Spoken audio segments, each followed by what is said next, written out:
Before the video starts, once again, these videos contain spoilers from the entire franchise. If you're getting spoiled on something, that ain't my fault. Because, after all, that's the point of these videos, so to show you every possible connections to past Xeno titles, I kinda have to include spoilers too, so beware of that. And of course, like and subscribe, only 0.2% are subbed, and you know the whole drill. Anyway, I finally made some good progress to my 100% playthrough, and I had quite a few hilarious moments in the game. I actually didn't plan to make another video on that meta, but there are a few points still left that are worth mentioning. So this video will be like a DLC to the original trilogy, so let's get stuck in. First up, we have the Cooley Lake, which you can find on the right side of Melnath, the Titan of Gormod. You can find the lake at the exact location, with the same name over there too. And speaking of Xenoblade Chronicles 2, in the Torna DLC you can find the Cavern of the Seal, with a Nopon half-sage in it. And look at this tiny boy.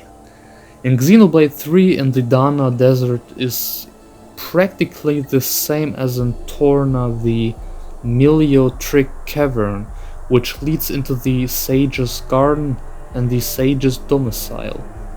But you can't find any gold in here, just a hole in the wall. Maybe he took all of it with him? Maybe. At the place at the top of the Mekono's sword you have the Dolgan Cliff. This cliff shares the same name as the Dolgan outpost that you can find in Sword Valley. And while we are here, remember Galahad Fortress? There was a part in the first Xenoblade where Mumkar got stabbed by one of the two spikes that are hanging up on one bigger spike. And that is the only one that actually has these smaller spikes. But watch this, if you look closely in the Xenoblade 3 version, both of them are still there. Another timeline? Another mistake? Who knows? Not gonna lie, I think it would be quite funny if someone glitched out of bounds just to take a closer look at it.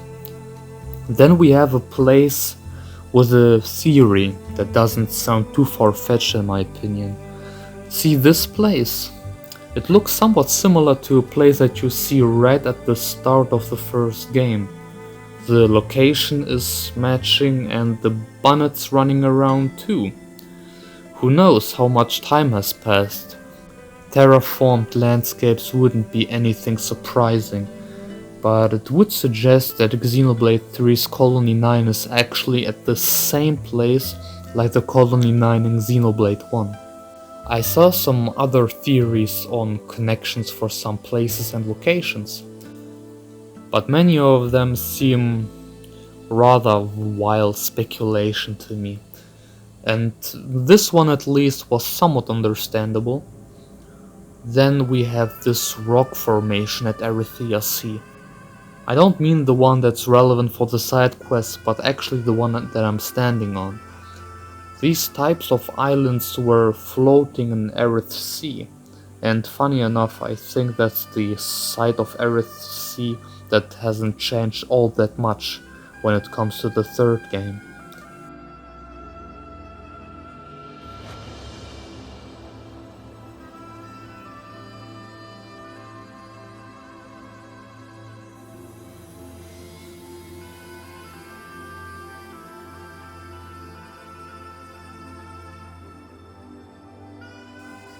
You saw me running around with Melia all the time, and she has an art that she messes up quite regularly, and that being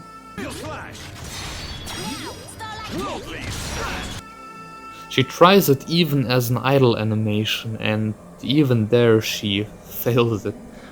Well, she got the same art in Xenoblade 3, and you don't even need to perform it, because just equipping it lets you already know. Now, Starlight Kick! Ouch! Brilliant game, 10 out of 10, easily. And of course, even as an adult, she messes up the attack. But just you wait. If you pick her in Enchant attack and you successfully complete it, she actually performs for the very first time a full Starlight Kick. Witness all I am! Now, Starlight Kick! And that gives me life, not gonna lie. But before we go to the last one, there is another musical connection that I wanted to show you. Here you go.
Makes perfect sense location-wise.